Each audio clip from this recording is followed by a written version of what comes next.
మా birthday wishes. ఒక క్రిస్టియన్ని చంపించావు నువ్వు, ఒక క్రిస్టియన్ ఫాదర్ని చంపించావు, కేసును తారుమారు చేసావు. ఇప్పుడు దాకా పోస్ట్ మార్టం రిపోర్ట్ రిలీజ్ చేయలేను. నీకు తెలియకుండా అన్నీ జరుగుతాయా? మళ్ళీ నీకు ఎన్ని సంవత్సరాలు? ఇప్పుడు 76, 77, 78 ముసలోడివి, 80. మళ్ళీ నీకు నీకు సిగ్గు లేకుండా ఫారెన్ వెళ్ళి నీకు బర్త్డే నువ్వు సిగ్గు ఉండాలిరా బాబు. నువ్వు ముఖ్యమంత్రివి.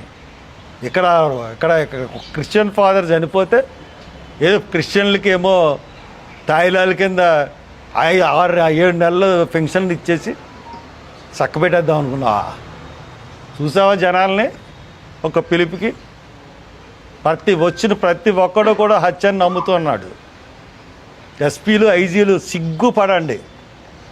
నన్ను అరెస్ట్ చేసినందుకు, నన్ను ఇంతసేపు 5 గంటలు కారులో తిప్పినందుకు ఈ ప్రజాస్వామ్యం తలంచుకోవాలి. నాకేమీ అయిపోదు బాబు. మీ బాబు జైల్లో ఉన్నప్పుడు నీ దగ్గరికి, మీ అమ్మ దగ్గరికి నేనే వచ్చానయ్యా. నారా లోకేష్ వచ్చి సంఘీభావం చెప్పాను. మంచి బహుమతి ఇచ్చారు నాకు. నీకన్నా జగన్ ప్రభుత్వం 1000 రెట్లు బెటర్లాగా అనిపించింది ఈవేళ. ఇంత హింస ఎప్పుడు పెట్టలేదు నన్ను. ఇష్టానుసారంగా చేస్తారా? సిగ్గు ఉండాలి. మీ బాబుకు ఫోన్ చేసి చెప్పు, ముఖ్యమంత్రి ఇక్కడ ఉండాలి, ఇక్కడ ప్రజల మధ్యన చేసుకోవాలి, ఫారెన్ వెళ్ళి చేసుకోవడం కాదని. ఇదే మా విషయాలు. ఒక సెక్యులర్ వాదుల విషయాలు ఒక ముఖ్యమంత్రికి. Thank you.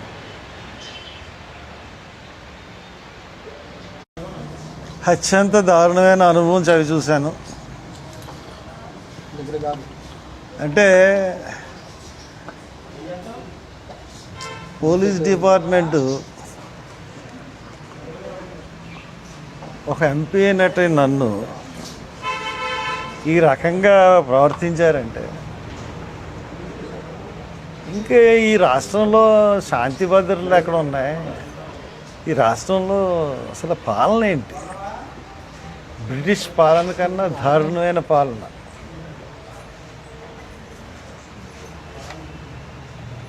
నేను పొద్దునుంచి ఏమి తినలేదు.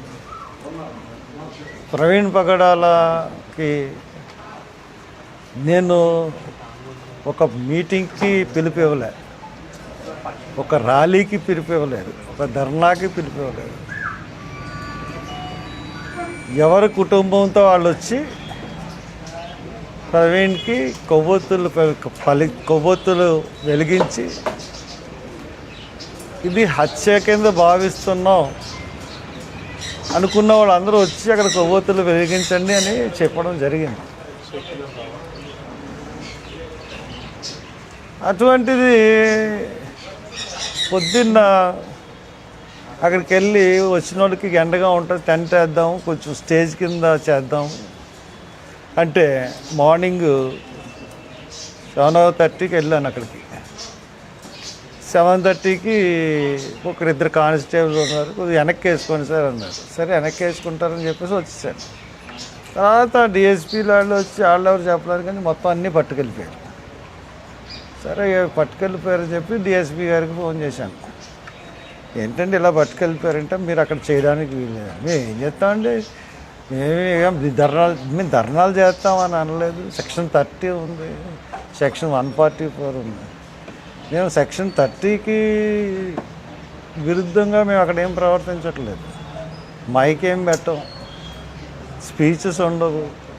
ఎవరికి వచ్చి సింగిల్గా వచ్చి వాళ్ళు వెళ్ళిపోతారు, గుబ్బుగొడ్డం ఉండదు. అదే మేము చేయదలుచుకున్నాం అని చెప్తే ఎవరిని రానివ్వను, ఇక్కడికి ఎవరిని చేయనివ్వను అని చెప్పి చాలా పొగరుగా మాట్లాడాడు ఒక యంగ్ డిఎస్పీ. పేరు తెలియదు నాకు. సరే నువ్వు ఎలా చేయనివ్వో చూస్తాను నేను కూడాను, జనం ఎందుకు రారో కూడా తెలుసు నాకు, ఎంతమంది ఆఫ్ చేస్తారో ఆఫ్ చేయండి చూద్దామని చెప్పేసి వెళ్ళిపోయాను. రాత్రి 3:30 గంటలకి ఒక అంబేద్కర్ విగ్రహాన్ని ఇండిస్పేట దగ్గర పోలీసులు బలవంతంగా కూల్చి మొన్నే దానికి దండేశాను. దాన్ని కూల్చేసి 3:30కి ఆ పేటలో వాళ్ళందరినీ భయభ్రాంతులు చేసి పట్టుకెళ్ళిపోయారు. నేను స్నానం చేసి అక్కడికి వెళ్ళాను. అక్కడికి వెళ్ళి వాళ్ళు పోలీసులతో 2 టౌన్ సిఐ అని పిలిచి మాట్లాడి, మీరు చేస్తున్నది తప్పు, మీరు ఎందుకు పట్టుకెళ్ళిపోయారు రాత్రి, మంచి పద్ధతి కాదు ఇది, ఇంకో ప్లేస్ చూపించండి వాళ్ళు పెట్టుకుంటారు అని చెప్తే, అలాగేనండి చూపిస్తామని అన్నారు. అక్కడ వాళ్ళందరూ పెట్రోల్ వేసుకుని కాల్చుకోవడానికి కూడా సిద్ధపడిన పరిస్థితులను సమన్వయపరిచి నేను వచ్చాను. వచ్చిన తర్వాత అక్కడ పోలీసులు విపరీతమైన, ఎందుకు అంత పోలీసులు నాకు అర్థం అవ్వలేదు. సరే శాంతి భద్రతలకి పోనీ ట్రాఫిక్కి చేశారంటే అర్థం చేసుకున్నాను. సరే వాళ్ళు పెడతామన్న చోటకి మేము ఇంక మళ్ళీ వెళ్ళలేదు. వాళ్ళు అబ్జెక్ట్ చేస్తున్న చోటకి మేము ఇక్కడ మాకు అక్కడ ప్రకృతి వేదిక ఉంది కదా, అక్కడ పెట్టుకుందాం అని చెప్పేసి అనుకుని లాస్ట్గా ఒకసారి వెళ్దాము, అడుగుదాము, అక్కడ పర్మిషన్ ఇస్తారేమో, ఒక టేబుల్ వేసుకుని కొవ్వొత్తి పెడదామని వెళ్ళాను. వెళ్ళేటప్పుడు పొలం అంటే వచ్చేసారు. కారు దిగలేదు నేను.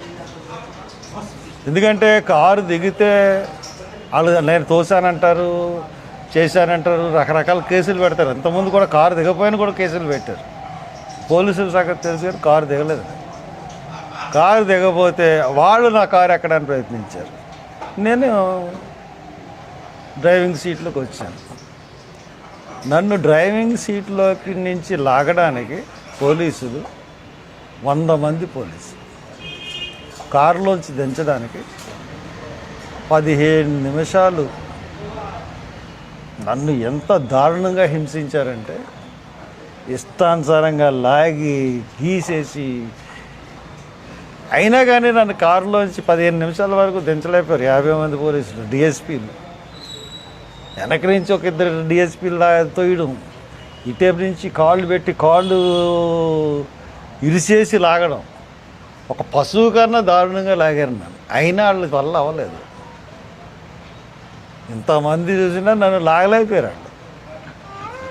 సరే 15 నిమిషాల తర్వాత అంతమందిని ఇంతసేపు నేను ఒక్కడిని ప్రొటెక్ట్ చేయగలను, ఒక్కోడు అంబోతుల్లో ఉన్నారు. సరే 15 నిమిషాల తర్వాత నన్ను ఎత్తుకుని తీసుకెళ్ళి ఆ జీప్లో కూర్చోబెట్టి చెరుకు పక్కన పోలీసులు తీసుకున్నారు. అప్పటికి 3:45, 10 నిమిషాల దాకా 4 అవి ఉంటుంది. ఇంకా అక్కడ మొదలుకునండి రాజానగరం వరకు తీసుకెళ్ళారు. అక్కడి నుంచి మళ్ళీ వేమగిరి వరకు తీసుకెళ్ళారు. మళ్ళీ వేమగిరి నుంచి మళ్ళీ రాజానగరం వైపు తీసుకెళ్ళారు. మళ్ళీ లాలాచెరు వచ్చి మళ్ళీ బొమ్మూరు నుంచి మళ్ళీ తిప్పి మళ్ళీ లోనకు తీసుకెళ్ళి అక్కడ దివాంచేరు ఎదురుకుండా రోడ్డు ఉంటే ఆ రోడ్డు నిర్మానుష్యం, ఎవ్వరు లేరు, అన్నీ చుట్టూ పొదలు. ఏవో అక్కడ ఏంటంటే మన హాస్పిటల్ ఒకటి ఉంది, శ్రీనివాస్ గారి దగ్గర, శ్రీనివాస్ అనుకుంటా, గూడుగూరు శ్రీనివాస గారి హాస్పిటల్ వెనకాల అసలు నివాసాలు కానీ ఏం లేవు. ఒక నిర్మానుష్య ప్రదేశానికి తీసుకెళ్ళి 3 జీపులు అక్కడ దించారు. దించి అక్కడ 2 గంటలు ఉంచారు. అంటే నేను పారిపోతే కాల్ చేద్దాం అనుకుంటున్నారా అని ఎటకారాలు కూడా ఆడాను. ఏం చేయమండి, మాకు ఇన్స్ట్రక్షన్స్ అండి. నిమిషానికి ఫోనే. మరి ఎస్పీ గాడో ఐజీ గాడో తెలియదు, కానీ ఎస్పీ గాడేమో ఐజీ గాడేమో తెలియదు, కానీ నిమిషానికి ఇన్స్ట్రక్షన్. మరి డిఎస్పీలో ఊరిని అమ్మ ఇదేమీ సార్, నేను ఎక్కడ ఎవరన్నా నేరం చేశానా, ఎవరన్నా అడ్డుకున్నానా, ఎవరన్నా చేశానా అంటే నాకు ఒళ్ళు మండి గాడ్ అంటున్నాను. యథవలం బ్రిటిష్ వీళ్ళు సీఏలో మాట్లాడుకున్నారు. బ్రిటిష్ వాళ్ళ కాలంలో కూడా ఇంత హెరాస్మెంట్ మన స్వాతంత్ర సమరయోధులు అనుభవించి ఉంటారండి అని అనుకుంటారు వాళ్ళు. అంటే ఎంత హెరాస్మెంట్ చూడండి. మళ్ళీ అక్కడి నుంచి మా సన్నీకి ఎలా తెలిసిందో వచ్చేసాడు అక్కడికి. అంటే మీ దగ్గర జీపీఎస్ ఉందా? ఊరు ఏమన్నా నా దగ్గర జీపీఎస్ లేదంటే పాప అది సరదాగా అడిగారు. అంటే అదే జోక్ అడిగారు. ఎవరు ఇన్ఫర్మేషన్ ఇచ్చారు? వాళ్ళు ఎస్పీకి ఒకళ్ళ మీద ఒకళ్ళు కంప్లైంట్ చేసుకుంటున్నారు. ఎవడో మన మధ్యలో ఒక మోళ్ళు ఉన్నారండి, వాడి ద్వారా వెళ్తుంది ఇన్ఫర్మేషన్, ఎవడో లొకేషన్ షేర్ చేశాడు, ఎవరు చేశారు ఏంటో తెలియదు. కానీ అండి మీరు సంపాదించగలిగితే ప్రెస్ వాళ్ళు 15 నిమిషాలు నన్ను కారులో దించి వీడియో సంపాదించాను,